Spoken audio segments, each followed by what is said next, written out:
tracteur yeeg pelle mécanique yi daanaka géejawaay la ñu fanaan niki démb jaar nañu fu nekk ci juróomi commune ya fa nekk ñañu déger piir maanaam jëlee leen fa ñu doon liggéeyee ñëpp ay ñaawlu nag doxalinu autorité ya ñoom autorité ya seen wàllu bopp ne kafuñu ci réewuñu ci ku toog foo warta toog daañu la fa jëlee grève commerçant yi tey la ñaareeli fan bi ci yenn marché yi ci Ndakaaru li ko dalee Tilène ba Sandaga moo d'ordre bi topp nañ ko bu baax UNACOIS bu ko ci kenn boole grève boobu yoonam newu ci FMI ak Sénégal soobu nañu ci weneen ab yoon taxawal nañu nag kuréel goo xamante ne ñu ngi ko duppee instrument de coordination des politiques économiques wutale kook bi fi ne woon di instrument de soutien ñeel politique yi yëngu ci wàllum koom ku xam-xamam màcc ci wàllu koom sax moom danañu ci gën a gindi wax ñu li ci soppeeku ak njëriñ la ca mën a tukkee Masalikul Jinaan ñetti fan a des ngir ñu daloo ko Masalikul nag du rek juma am na it ab complexe culturel boo xamante ni diine gee ko tax a jóg Abdoulaye Diop sunu reporter visité na ko daañu ci ànd ak moom biti réew buñ ca yegsee soxna Anna Rocha la ñu ciy àndal Anna nu ngi lay nuyu. ñu ngi lay fay bu baax a baax Barthélémy Ngom xibaaru biti réew yi bokk na ci ca Algérie juróom-ñetti liir ñi faatu gannaaw benn lakk ci ab hôpital premier ministre bi ñaax na ñu ubbi ci ab enquête ni mu gën a gaawee Maroc atek Khaja Rajouni dakkat nañ ko ba fanweeri fan ci weeru septembre gi ñu nekk lu tollook juróomi téeméeri nit xaatim nañ ab bataaxal ngir jàppale taskatu xibaar gi ci sommet bi ñu doon amal nag ni ki démb ca ONU ci wàllu climat ñenn ñi am nañ ci yaakaar ñeneen ñi gis ne nag safaan wa yaatal gi ci kanam Cheikh Tidiane Diagne ñu ngi lay nuyu. maa ngi lay fay Barthélémy Ngom. tàggat yaram ana loo andi. wàllu football danañ ko daal di waxtaane ak coow li nga xamante ni ba tey mu ngay wéy ci ba ñu tabbee ki nga xamante ni moo di Lionel Messi mu daal di doon joueur bu gën a xarañ ci FIFA mi nga xamante moo doon amal cérémonie gi ni ki démb waaye li nga xamante ni daal moo gën a metti gaay yi moo di beddi bu ñu beddi kii di Salah ak Sadio Mané ba tax na fi mu toll nii coow li ba tey mu ngay wéy wàllu handball danañ ko daal di waxtaane ak tournoi qualificatif JO 2020 Sénégal nag mooy daal di kon bokk organisé googu de tournoi ci wàllu jigéen ñi jeudi lay daal di door Sénégal mi ko organisé nag dafa bëgg a fexe na mu qualifié ci mbir mi loolu yëpp incha allah fi la ci kanam tuuti rek ñu daal di ko faram-fàcce. jaajëf Cheikh Tidiane Diagne yéen kaay daañu ci ànd ak El Hadj Assane Gueye gis-gis ak RFM tey ñuy waxtaanee njëriñ ngëneel ak koom-koom yi mën a tukkee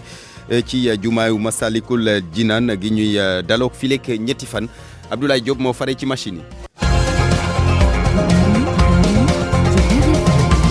Barthélémy Ngom. jërë ngeen jëf. ci ànd beeg rajo Futur Média gannaaw Dakar Pikine Rufisque Guédiawaye jot na wàllam ci nar wi démb daanaka fala tracteur yeeg pelle mécanique ya fanaan démolir lu nekk mu dib opération boo xamante ni opération désengorgement lañu ko duppee def nañu ko ci juróomi commune ya nekk ca département ba autorité yi nga xamante ni nag ñoo fa nekk ak ña nekk ci mairie yi ak yeneen yu ko demee ne daal lu mën a nekk la lu waroon a nekk la te nekk na ndaxte dañoo bëgg askan wi nekk ci anam yu baax maanaam am cadre de vie bu tege ci yoon ña nga xamante ni nag ñoom la ñu dàqee ci seeni liggéey ñaawlu nañu bu baax doxalinu autorité yi Salif Sow. guddi gi guddoon na yàggoon na te metti woon na ci diwaanu Géejawaay raxas yi ñu doon raxas mbedd yi ci juróomi commune yépp lañ ko doorandoo Golf Sud Sam Notaire Médina Gounass Wakhinane Nimzatt ak Njaaréem Limamoulaye lii liggéey bi ñu ngi ko dooree nee ñu ci pegg école yi. Faye, je suis l'adjointe au préfet du département de Guédiawaye. ko waral mooy président de la République son excellence Macky Sall ne ñu dafa bëgg ñu nettoyer dëkk bi lépp li nga xam ne mooy installation yoo xam ne nekkul fi mu war a nekk ñu daal di ko fay dindi. liggéey bi dina wéy ñetti fan la war a am ba tax ñi nga xamante ni ñoom la ñuy jëlee ci seeni place màbbal ko mer ba futt lool ñenn ci ñoom nee na dañoo toxal ñenn ñi bàyyi ñetta des ñeneen ñi nee na jotuñu këyit boo xamante ni xamal ne leen dañu fee war a jógee li wër mooy ne seenu ëllëg nee ñu dafa lëndëm kurus. léegi ñun bu dee dañoo dëkk ñun ci gox boo xam ne woon fa mën a am ñun loo xam ne fa lañ mën a xëy suba dem dugg yëngatu lan lañ war a def toog nekk banditisme. li leen gën a metti mooy amul fenn foo xamante ni nee na leen foofu lañ leen sampalaati place ay parcs artisanaux yi ñu leen diggoon ci littoral bi te Aliou Sall di mairie ville bi defoon ko ba léegi foras gisuñu ci dara léegi ñoom amuñu nag benn chance ngir ñëwaat ci mbedd yi ndaxte kilifa yi nee nañu suivi bi maanaam buñ xasee ba dajji place yi dinañ lijjanti ba kenn dootu fa tegati table. Mamadou Fall, je suis conseiller municipal à la commune de Wakhinane Nimzatt. Je suis le vice-président de la commission cadre de vie et environnement. Le maire aussi renforcé na ay agents yoo xam ne seen rôle loolu dong la pour maanaam dem surveiller espace yi dañ ko libéré. lii neex lool nag ñi nga xamante ni ñoom ñoo dëkkee woon ci bërëb yi nga xamante ni gaañ dañ faa nekkoon ci nekkin bu jaarut yoon. ñun daf ñoo jural soulagement bu mag a mag. ci diwaanu Géejawaay di dëkk boo xamante ni wàllum koppar gi fii dox bu doon ne téeméer la juróom-ñeent fukk yépp ci informel la jógee di ñii ñu fiy jëlee yile. Salif Sow ci diwaanu Guédiawaye ngir rajo Futurs Médias. Salif Sow ñu waxaat ci grève bi nga xamante ni association bi ëmb commerçant yeeg industriel yi bu yu Sénégal soobu nañ ci ñi ki démb tey ji nag mooy ñaareelu fanu grève bi waaye la woon démb rek moo fi nekk ba tey commerçant yu bëri daanaka dañoo xëy daal di tëj seen i magasin ak seen i boutique ñaawlu nag tekkaaral bi nga xamante ni autorités yi def nañ ko gannaaw ba ñu xamee la tax ñuy ñaxtu bañ leen a tontu ci mbir mi moo tax tey rek ñu ñaareelu fanu grève bi ñu def ko nañ ko defee woon démb tëj seen i cantine suñu reporter Koumba Sandiane Faye doxantuwaat na ca marché Tilène ak it ca Sandaga ñu ànd ak moom. ci seeni kanamu cantine ay commerçant ñenn ñi bu ñu yoree seeni kurus mbaa téere alxuraan di jàng ka ñaan ña ca des di naan seeni kaasu kafe ki waxtaan. fii ci Tilène ci mbedd mi ñu duppee Blaise Diagne jaaykat ya yor magasin yi dañoo banque seeni yoxo. baaba toog tëj nañ dem tëj nañ tey ñu ngi toog di xaar daal waaw bu jeexee ñu continuer suñu liggéey. te jeexut nag moom duñ ibbi moom. yooyu lépp jaaykat dogu ngir topp seen ñaxtu googee bu dee ne sax ñenn ñi xamuñu la ko waral ñoom daal dañuy grève àpp nañ ko ba ci ñetteelu fan bi ndax njoxtu nañ ne mooy seen njëriñ. man actuellement mënu maa xam lu xew ndax man liy xew lépp daanaka xamoo mais ñëw naa fekk gars yi grève rek ma ànd ak ñoom. gannaaw Tilène ñu delluwaat Sandaga ngir xool commerçant ya fa fare naka la ñuy dundee ñaareelu fanu grève bi. am na gars yi ñuy taw fii yëpp li ko dalee avenue Jean Jaurès jàpp rond-point ba nga jaar ci mbedd ma ñu duppee Émile Badiane. xoolal ñee toog fee. président baa ngi foofu demal. foo xool seen fa ay commerçant ñii bu ñu toogee seen i buntu cantine ña ca des woote ab dajaloo gu rëy sol ay t-shirt yu weex yor mbind mu xonq ñoom it fu seen i wu ñoo jaay.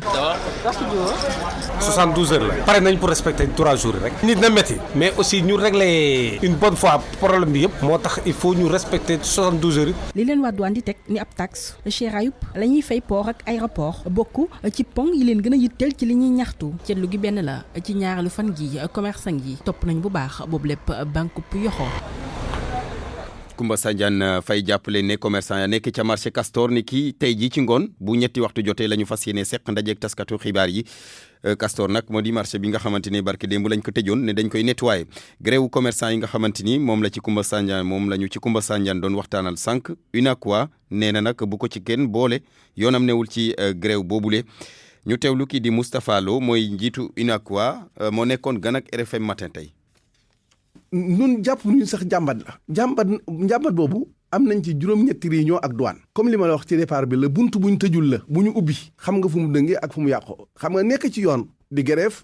amul problème waaye nekkoo ci yoon ñu lay nañ ma yërëm loolu kilifa du ko wax waaw conteneur bu def or ak bu def mboob ñoo yem est-ce que ñoo yem valeur bi ci nekk conteneur bu def tissu bassin Getzner ak conteneur bu def ay jean est-ce que ñoo yem prix conteneur bu def quincaillerie Legrand bu de première qualité européen ak bu ñu jëlee siin est-ce que ñoo yem prix nga ne léegi nañ ma defal bii forfait ñu ne douane ne déedéet forfait mënu ma ko def li ma mën a def mooy mën na maa indi marchandise par marchandise ñu discuter ko benn par benn ba mu jeex waaye nag forfait moom duñ ko discuter parce que du suñu sujet waaye nag na nga grève mais na nga bàyyi ki gërëwul librement mu liggéey su bëggee liggéey bul forcer kenn ne ko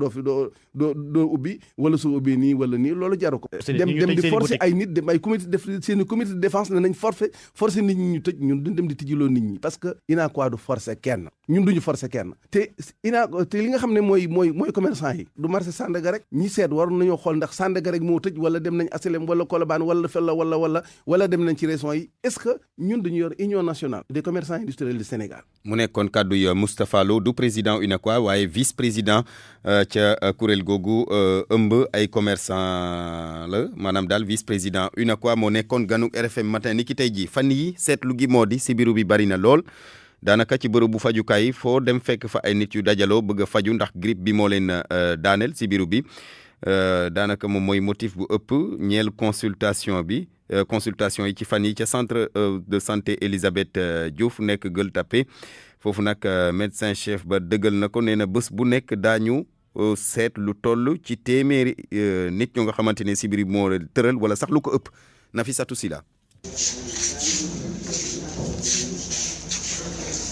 centre de santé Elisabeth Diouf ñu bëri nag toog ci diggu l'hôpital ba di xaar daanaka mat nañu téeméer ñu bëri nag grippe la ñuy jàmbaat ku ci mel ni Hawa Ba am lu ëpp juróom benn fukki at feebar bi sonal ko loolu. pour grippe laa amoon sax dama grippe rek dama feebar grippe rek leen daal. waaw ma fekk fii fees dellu nit ñëpp sonn ñu yëpp ñu ngi toog benn kii rek moo nekk benn coono la moom ne damay toog ci rang bi da ngay toog ci rang bi ba sonn sooy yàggee sax nga dem amuloo fooy tëdd yenn sax doo am sax fi ngay toog. benn weer a ngi nii nag li mu ñuy faju si jéggi na dayo médecin chef bi di ñu wax ni ñetti xaaj ci ñeent yi li leen fi indi mooy feebaru grippe mu gën a soxal nag mag ñi. ci weer à peu près ci lañu gis ni nga am na benn rush ça veut dire que malade yi ñu daan tàmm gis yokku na lool yokku na mën naa ni ba toll ci sax ci ñeent li ñu doon tàmm gis mooy maanaam dinañu gis bés bu set téeméeri malade yu topp bi ñu ko seetloo tamit gis nañu ne que grippe bi moo ci ëpp yàlla musal nañu parce que ñi muy tàmm dal mooy ñi nga xam ne ay mag lañu daanaka ñoo ci ëpp li may wax c'est basé sur un constat. benn médecin donc ngir malade yu bëri day jafe ku ci nekk mu jox ko temps bi war ngir waxtaan ak moom ci naka la ñuy moytandikoo wàlle feebar bi. dinañ jël temps waxtaan ak ñoom mais waxtaan bi ci war temps boobu lañ dul am parce que gis nga ci biti ni mu mel ak malade bu fekkee téeméeri malade ñu ngi lay xaar mënoo comme ni ñu ko OMS di tàmm conseillé ne 30 minutes par malade loolu mooy normal mënoo ko def dinañ joxe nag ay recommandations léeg-léeg yu nañ leen jox quelques recommandations waxtaan ak ñoom tuuti. doomu jàngoro grippe bi nag ab virus la mu gaaw a wàlle loolu ngir ñàkk tàng bu doy ngir waxtaan ak bu baax ñi nga xamante ne ñoo ñëw faju si médecin chef bi nag di digle ay yeneeni yoon ngir daal di gën a ñaax askan wi ci naka la ñuy def ba moytandiku feebar bi law. Nafissatou Sylla ci sibiru bi nga xamante ni nemmeeku nañu ko fii ci Sénégal fukki simili ak ñaar moo bootu ci benn waxtu. pour man RFM mooy rajo bi gën a jege askan wi. RFM rajo bi jaamu seen soxla.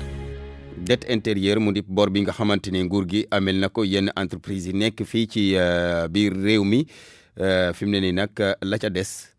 toll na ci 150 milliards téeméeri milliards ak juróom fukk bu ñu ko xayma nguur gi war ko jox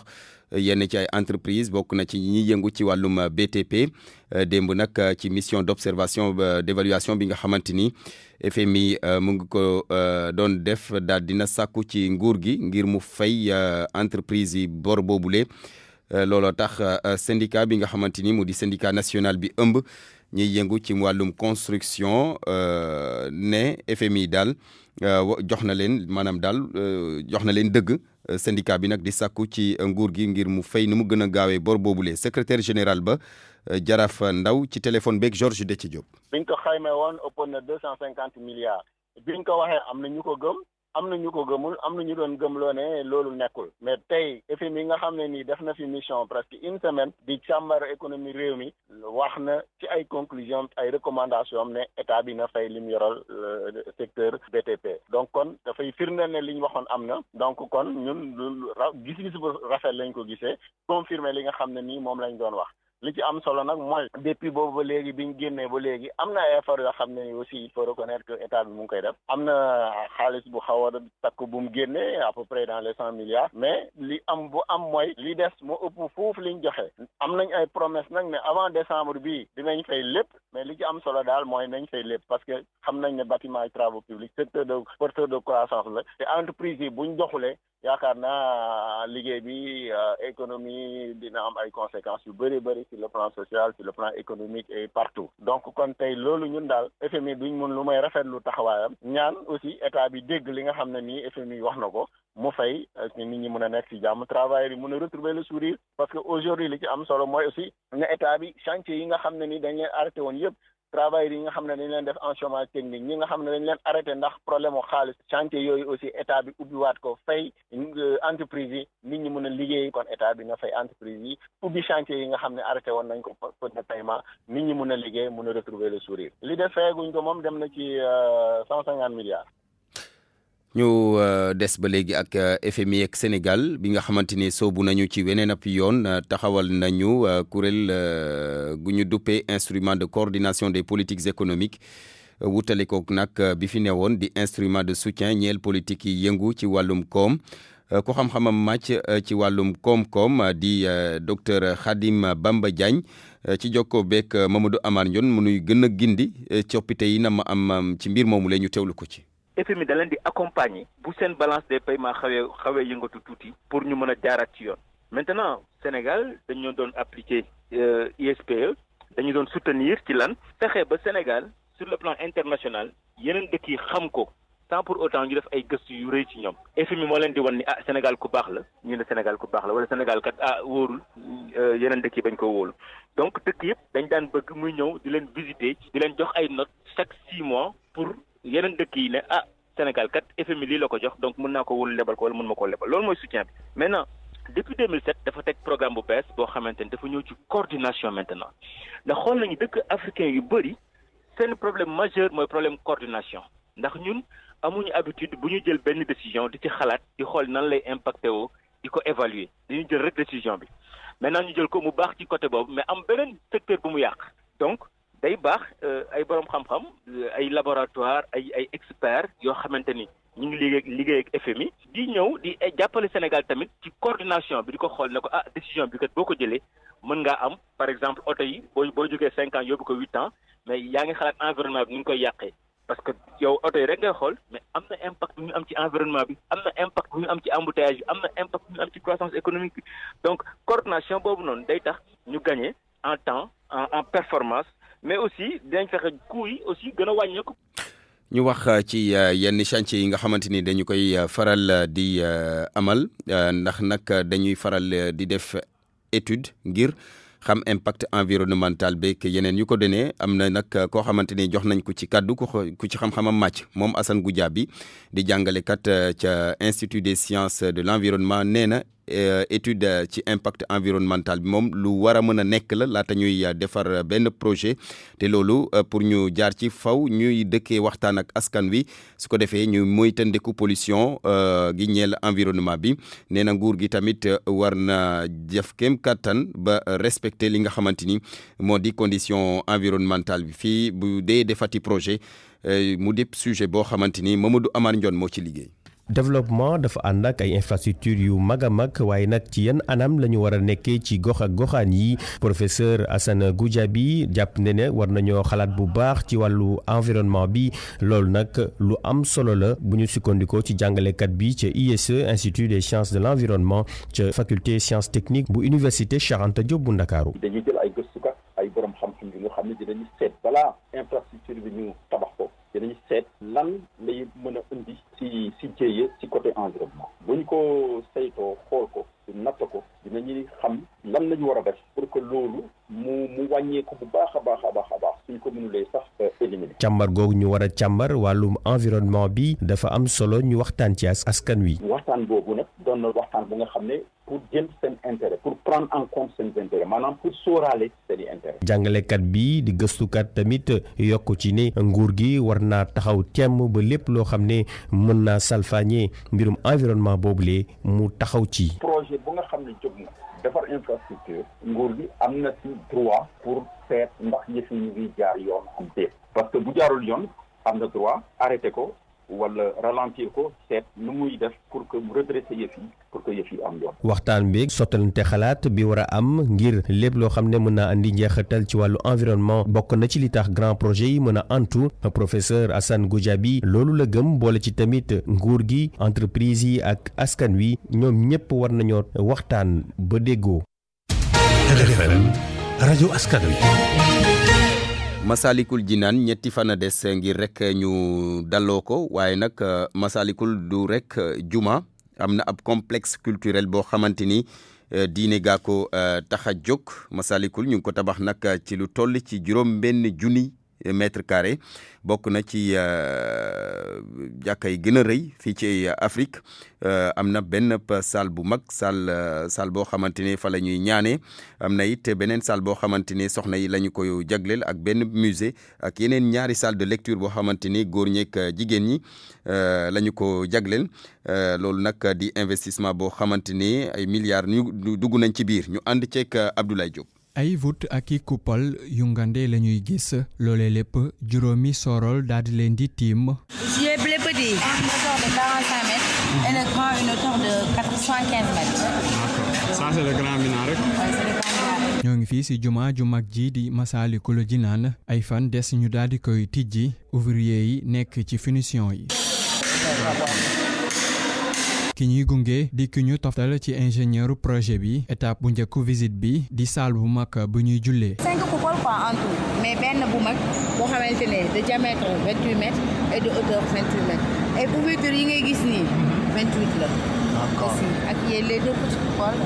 xam te ne jëf naa bu nekk dafa seet benn coupole bu ndaw.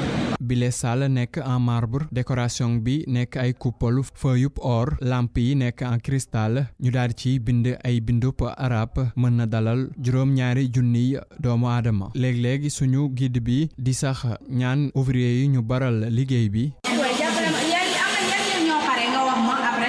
ci bunt bu féetee bët gànnaar jàpp Saalum nga dem tuuti ci sa càmmooñ ab bunt bu ubbeeku foofee la xale yu jigéen ñi di jàngee alxuraan ci ginnaaw sa. C'est la salle prière des femmes composée de deux coupoles, deux petites coupoles, mais c'est sémistré nag. li nga am côté bii nii moom ko am beneen côté bi. bile salle mën naa dalal lu toll juróom benn téeméeri doomu aadama carreleurs yi nekk ci liggéey. ay volontaire di rek bale ay téeméeri visiteur di dem ak dikk ñenn ñi di jël ay photo ñu dooroon tabax bi atum 2012 jumaa ju mag ji di Masaalikul Jinaan wala yoonub aljana gi askanub murit ñoo daal di koy financé ñu ngi koy dalal aljuma ñaar fukki fan ak juróom-ñaar ci weeru sàttumbar bi ñu dëdmal. Abdoulaye Diop jàppale ne commissaire central sax dina amal ab ndajeek taskatu xibaar yi ni ki tey ji ci ngoon ngir waajal rek daloo gi ñu war a daloo ñu war a daloo jumaayu Masalikul Jinaan xool yan dispositif la ñuy jël ngir événement bi gën a tege ci yoon ñaar fukki simili ak ñaar moo bootu ci benn waxtu. RFM bitim réew. Ana Rocha nu ngi lay nuyuwaat. ñu ngi dellu di la nuyu Barthélemy. biti réew Algérie la ñu koy doore nga xamante ni juróom-ñetti liir. ñoom ñoo ñàkk seen bakkan ci incendie bu am ci benn hôpital foofu. premier ministre bu Algérie Nourdine Beydoui daal dina ñaax sax ñu ubbi ci ab enquête ni mu gën a gaawee bu ko defee ñu mën a xamal lan moo waral lakk googule ci biir hôpital bi leeral yi ak Daouda Diouf. tey ci fajar nag la lakk bi am ci hôpital bi ñuy wax hôpital Bachir Ben Sallaoudite foofu nga xamante ne ci réewum Algérie la jamono yi nag mun nañ ne nag juróom-ñetti bébé yoo xamante ne ñàkk nañ seen bakkan bu dee ñii lakk gi moom moo leen yóbbu ñeneen ñi nag moom saxaar gi daal la ñu naan ba nga mujj gi nag ñàkk seen bakkan lii di lakk gi nag tey ci fajar gi nag moom sapeurs-pompiers jot nañ koo fay ñu gis ne tamit fukki bébé ak benn ak téeméer ak juróom-ñaari jigéen yoo xamante ne nag jot nañ leen daal moom rawale jàpp na sax fanweer ak ñi nga xamante ne ay ñuy liggéey ca bërëbu l'hôpital ba tamit jot nañ leen rawale njiitu gouvernement bu premier ministre maanaam algérien du Noureddine Beydoui moom nag sàkku na ab enquête bu gën a gaaw ñu xool lan moo war a lakk googu yónnee nag ministre bi yore mbirum wër-gu-yaram mu dem ci l'hôpital ba nemmeeku ñi nga xamante ne ñoom ñoo fa des jamono yi nag ba léegi kenn xamul lan moo war a lakk gi wante ñu jàpp rek ne ci atum 2018 bi ñu génn ci weeru mai gi lakk gu métti amoon na ci hôpital boobu nga xam ne ñu ko tudde hôpital mère et enfant wante nag ay lakk gi jotuloon faat benn bakkan wante yàqu-yàqu yu bëri nemmeeku woon nañ ko fa. Daouda Diouf Ana Rocha ñu dem ca Maroc tribunal bu Rabat daal dina dàqaat atte bi mu waroon a atte taskatu xibaar bi di Hajar Raysouni. dàq nañ ko audience boobee ba fanweeri fan ci weeru septembre gi ñu nekk moom Hajar Raysouni luñ koy toppee bokk na ci avortement illégal maanaam yàq ëmb te yoon tere ko mu di nag mbir boo xamante ni jur na coow loolu foofee ca Maroc lu tolloog juróomi téeméeri nit daal dinañ xaatim benn bataaxal loolee ngir jàppale taskatu xibaar gi leeral yi ak Khadim Mbaye ca Casablanca. njàppandal bu am solo le journaliste bi nga xam ni moo ji Hajar Raysouni daal di am bàyyeekoo ci lim bu tolloo ko téeméeri jigéen bu manqué fukk ñoom nag dañoo génne benn manifeste di xam ne ni ñoom àndunu ak yoon bu fekkee ni yoon dafay teg loxo ci képp koo xam ni dafay sëy ak ku dul sa borom kër waaye tayit da ngay bëgg di def li nga xam ni moo di avortement lim boobu nag mi ngi sukkandiku ci code pénal bi nga xam ni moo di 490 moom mi tere loo xam ni moom la ñu toppee journaliste bi mu nekk nag tribune boo xam ni ki ko bind bokk na ci Leila Souleymane moom muy teewal francophonie te itam nag journaux yu bare Maroc ak nga xam ni ñoo di bitim réew toppaat nañ ci daal di yeggale li nga xam ni mooy bile tribune moom nag ñu ngi ko amal ci jamono joo xam ni procès Hajar Raysouni dañu ko yóbbu ba 30 septembre mu nekk nag loo xam ni day continuer di wéy di def débat fii ci Maroc rawatina ci jëm ci li nga xam ni moo di liberté individuel rawatina te itam li nga xam ni moom la jigéen ñi moomal seen bopp. Khadim Mbaye Casablanca rajo Futurs Médias. jërëjëf Khadim ñu daal di wutali Burkina Faso foofee syndicat bi ëmb fonctionnaire u police yi ñoom ñoo mer ba futtu bu ñu sukkandikoo ci RFI syndicaliste yooyule lu ñuy sàkku bokk na ci police ñu mën ko dugal ci force yi bokk ci lutte bi contre le terrorisme ci G5 Sahel yi policiers lu ñuy ñaawlu itam mooy détournement d'armes bi ñu nemmeeku jëm ci wàllu militaire yi foofee ca Burkina. ñu wax ci bilan bi tukkee ci sommet exceptionnel bu ONU doon amal ñeel wàllum climat bilan boobu nag dafa mel ni lu jaxasoo. waaw démb lañ ko doon amal ca New York boobule sommet juróom-benn fukk ak juróom-benn ci ay réew ñoom ñoo daal di jël ay engagement ne dinañ def seen kéemtalaay kattan ngir wàññi émission de gaz à effet de serre fii lekk atum 2020 ci réew yooyule bokk na ci yu gën a néew doole te ñoom sax. ñoo gën a néew lu ñuy def ay émissions de gaz à effet de serre bu ñu sukkandikoo nag ci ñi seen xam-xam màcc jëm ci wàllu environnement conclusion yu tukkee ci boobule sommet nag dafa des lu bëri ndax citoyens yi ñoom fu mu nekk nii ñu bëri dañoo jaaxle ci li jëm ci wàllu ouragan yi tàngaay bi waaye itam lii di sécheresse gi. jërëjëf Anna Rocha. RFM Sport. Cheikh Tidiane. waaw Barthélémy Ngom. ngi lay nuyu noo def. maa ngi lay ziar noo def. ça va ñu wax ci Messi mii nga xamante ni daanaka jiituwaat na ñëpp. ni ko malal di waxee sànni na karawaas. waaw roppi na ñëpp moom Lionel Messi donte sax ñu bëri seen woon nañu keneen daal di fa toog waaye li nga xamante ni daal moo gën a indi coow li moo di doomu Afrique ñi nga xamante ni ràññeeku nañu lool ci jofe ñi yëngu moo di Sadio Mané ak kii di Mohamed Salah bedd bi nga xamante ni bedd nañ leen ci lii di xëccoo googule rawatina ca 11 type bi. doon na la nga xamante ne métti na loolu Samuel Eto'o ak itam ñeneen soo da ci am. gannaaw résultat yu tukkee ci best FIFA bi naka gis nañ ni joueuru africain yi kenn bàyyiwu leen xel amul sax kenn koo xamante ni nekk na ci 11 type bi te moonte ni de bëri na ci ñoo xamante ni def nañ ay jaloore ci saison gi ñu génn bu ñu sukkandikoo ci journaliste consultant bi ca France 24 BBC ak Stade d'Afrique manque de considération rek lañ ko mën a jàppee Lassana Camara. La CAF doit travailler. man dama jàpp ni CAF ak fédération africaine yi dañu war a liggéey ci li nga xamante ni moo di wàllum communication ndax boo xoolee suñu joueurs itam ñoom dañuy faral bu ñu amee yenn ci ay déclaration yi nga xam ne dañ koy def dañuy dem def ko ci médias étrangers yi bàyyi fii ay chaînes yu mel ni ay RFM ay TFM ak di médias sénégalais yi nga xam te ni xëy na war nañoo mën a relayer li nga xam te moom la ñu bëgg a wax. Par exemple donc il y a ce problème de marketing. loolee tamit di firndeel ni africain yi ñoom it ñoo war a mere seen bopp rax ci dolli sax gis nañ ni am na ci ay capitaine coach ak yenn ci médias africains yoo xamante ni voté luñu joueurs africains yi. Le collège tutélaire africain n'est pas solidaire. dama jàpp ni africains yi dañoo war a solidaire si bu ñuy voté lu ni mel ndax boo xoolee ñi nga xam te ñoo di capitaine yi di entraîneurs yi ak itam ñi di journalistes yi dañuy faral di votal ñeneen ba tax na fi mu toll nii ñun bu ñu gisee gars yi def lu ni mel kon ñun amuñ dara li nga xam te moom la ñu dara wax léegi man daal dama jàpp ni ñi votal Afrique boo xoolee amuñ benn solidarité néew ma nag ni africains yi nañu votal africains yi rek. waaye nañ jël lépp a teg ko ci yoon ba pare xam nga àndandoo xàccandoo dóorandoo ndax ñi nga xam te ñooy voté di capitaine yeeg entraîneur yeeg journalistes yi bu fekkante ne ñoom dafa ñu ko ci anam yi nga xam te moom la waree. on vote pour le délire. bu ñu sukkandikoo nag ci ki ñu tàllal suñu micro kii di Sadio Mané bokk mérité woon na bokk ci 11 type bi waaye itam bu ñu xoolee li nga xamante ne moom moo di vote gi gis nañ ni que ni dëkk yi gën a jege Sénégal Mali képp moo ci ànd ak Sénégal ba jeex. waaw. ma ngoog Soda Thiam muy loo xamante ne nag indi na polémique Cheikh Tidiane Diagne. wax ci leneen wàllum handball ak tournoi qualificatif yu Jeux olympiques yi Sénégal moom dafa bëgg am ci taxawaay bu am solo rawatina fii ci mim réew. waaw maanaam fexe ba qualifié ci Jeux olympiques yi ñu amal ci atum 2020 ca Tokyo. Sénégal nag ci wàllu jigéen ñi handball bi nañu ko waxee ñoom ñooy daal di dalal gile tournoi. fi mu toll nii nag ki nga xam te moo di seen entraîneur di Frédéric Bouchan ni ki démb ak tey itam daal na nekk ak jigéenam ngir fexe kon bokkoon na mu leen tàggatee ci yoon googule Abdourahmane Diallo. ñoom fukk ak juróom-ñeenti gaynde yu jigéen ñoo ne ci regroupement ci Saly gaynde yu jigéen yi nga xam ni ci wàllum handball la ñuy yëngu xam nañu li nga xam ni loolu moo leen di xaar Ndungu Camara mooy capitaine équipe nationale jigéen ñi ci handball. On s'est tous retrouvés sur cette compétition. ñun ñëpp daje nañ fi ndax tournoi bi lu am solo la pour ñun suñu carrière waaye tamit pour askan wi donc li ni mel moo tax match yi dañ koy jël benn fexe ba gagné match yu njëkk yi Angola la ñuy mujjee dajal xam nañ ne ñoom demoon nañu final waaye teewul dinañ xam nu ñu war a mën a def. Tout ce qui va avec parce que on en a vraiment besoin. li ni mel sax a tax ñu jàpp ni ñoom seen xel dal na te xam nañu ban taxawaay la ñu war a mën a am pour am ay résultats yu baax Amina Sankaré. Des 3 équipes, je dirais pas qu'il y ait une équipe qui nous fait le plus peur. ci ñetti équipe yi ñu war a dajal amul benn équipe bi nga xam ni war nañoo mën a tiital bu ñu amee lu ñuy ragal mooy ñun suñu bopp fi mu ne nii nag suñu xel dal na lépp li nga xam ni war nañu pour ñu mën a gagner dinañ ko def li des kay mooy bés bi rek ñu wone suñu bopp.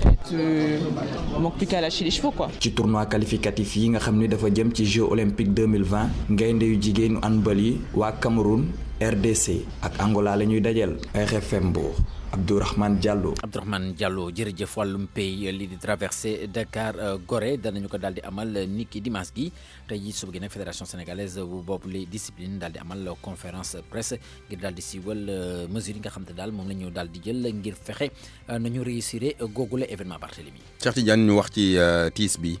waaw tiis bi ca Ndar ak génnu àdduna Aliou Cissé mi nga xamante ni ancien footballeur la woon bu Réveil bu Saint-Louis ci année 1960 moom nag kii di doyen Abdoulaye Diop mu ngi indi lii di seedem. Aliou Cissé boo koy càmbar da ngay dugg d'abord néegu avenir de Saint-Louis avant muy dem Réveil de Saint-Louis moo di ñaari équipe yi nga xam ne ni ñoo doon équipe bu dëkkandoom foofu mu dëkk ci Ndar ca Lodo ak Réveil de Saint-Louis nag ci la def ay kirama en 1957 ñu ngi fàttaliku demi-finale coupe d'Afrique boobu nga xamee ni Réveil dafa fekk étoile filante de Lomé ca Togo étoile filante de Lomé bu rëy bu ñoom Amzougou Sofiana Djibril Karimou ak Oscar Anthony à Lomé Réveil dem gagné ji foofu et en finale de coupe d'Afrique mu am Africa Sport Abidjan bu ñoom ba André Pagné ñoom Damaye Niankouri ak Rustico de Gonzave mu gagné leen 4-1 ñu ngi ci juróomi fan ci mois de mai 1957 Aliou Cissé bi nga xamee ni moo génn àddina démb ñi mu àndaloon ci mayu Réveil de Saint-Louis boobu ñoo di Malé comme gardien de but défense Réveil boobu Tafa Camara ci nekkoon Blé Gueye Yahya Dieng milieu terrain ba Ousseynou Samb ak Thiam Demba ca kaw nga am Dor am Abou Sarr am Diop de Serigne Mbaye Fall Aliou Mottali boobu attaque mu nekk nag la première coupe d'Afrique de la ville de Saint-Louis puisque la deuxième Saint-Louisienne moo ko gagné en 1959 Aliou am na tamit ay sélection en équipe nationale di équipe nationale Sénégal soog a sosu ñu ngi fàttaliku tournoi boobu nga xam ne ni ma nga amee woon ca Batters Aliou Cissé mi Sénégal di denc tey ca Ndar ku ràññeeku woon la ci football bi ba tax na dana continuer di nelaw ci xol yi. kooku di doyen Abdoulaye Diop doon indi seede ci ancien joueur Réveil bu Saint-Louis googule di Aliou Cissé doon yëngu foofule ci atum 1960 di ko jàlle njabootu Ndar gi yëpp kon bokk fii lañ koy daal yéen a xibaar tàggat. jaajëf